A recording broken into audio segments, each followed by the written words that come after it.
Werte. Werte? Werte sind eine wichtige Grundlage für unsere Gesellschaft. Werte sollte man von Kind auf lernen.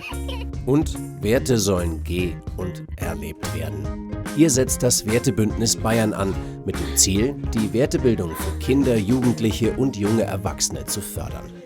Das ist die bunteste und stärkste Koalition, die ich in Deutschland kenne, um für und mit der Jugend Wertebildung ganz praktisch im Leben durchzuführen. Rückblick.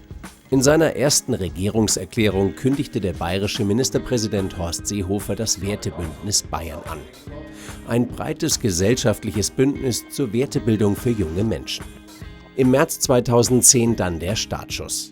Knapp 60 Bündnispartner aus den unterschiedlichsten gesellschaftlichen Gruppierungen Bayerns unterschreiben das gemeinsam erarbeitete Bündnispapier und präsentieren sich bei der Auftaktveranstaltung in der Allerheiligen Hofkirche.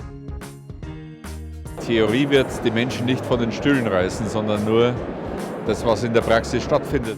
Gemeinsam stark für Kinder, Jugendliche und junge Erwachsene.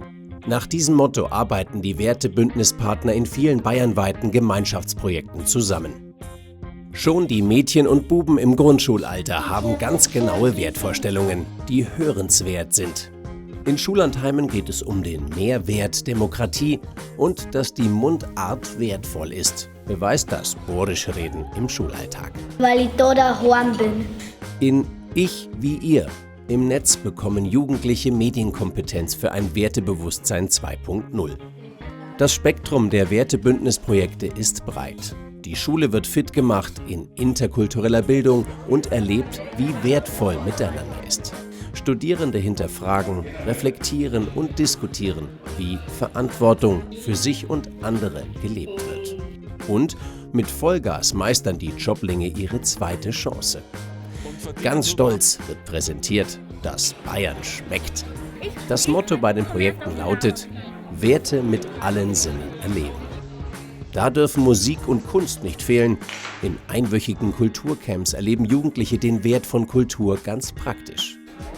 Die Vielfalt der Aktivitäten im Wertebündnis ist enorm. Ob im Bayerischen Landtag, in der Bayerischen Vertretung in Berlin oder vor dem Bundespräsidenten. Das Wertebündnis Bayern begeistert. In der Jugend steckt so viel Gutes, man muss es nur hervorholen. Das ist einmalig, was sich da entwickelt hat. Und zwar nicht nur in Bayern, sondern in ganz Deutschland. Bis heute ist das Wertebündnis Bayern Chefsache. Das Wertebündnis, glaube ich, blüht, das kann man sagen. Es sind aus wenigen Teilnehmern viele geworden. Aber was noch schöner ist, dass da richtige Dynamik drin ist, richtige Begeisterung, Motivation. Ein neuer Meilenstein wird gesetzt. Bayern gründet eine Stiftung und sichert das Erfolgsmodell für die Zukunft. Weit über 100 Bündnispartner engagieren sich für Wertebildung und planen gemeinsam neue, weitere spannende Projekte im Wertebündnis Bayern. Eine Erfolgsgeschichte geht weiter. Denn Kinder sind unsere Zukunft. Gemeinsam stark für Kinder, Jugendliche und junge Erwachsene. Wertebündnis Bayern.